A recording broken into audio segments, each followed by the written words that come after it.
Санкт-Петербургтагы кайсыл объект Чыңгыз Айтматовдун ысымы менен аталат? Ысымы менен аталат. 9 жооп.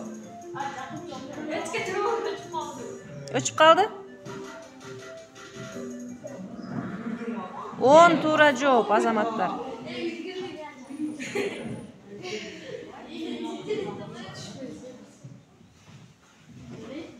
Айтматовдун биринчи кесиби.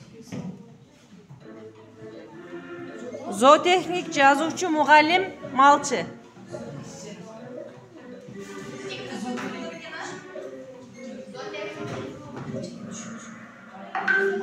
Кана? 9 туура жооп болдубу?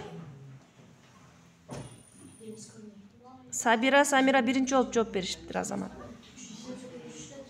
Айтматов качан туулган?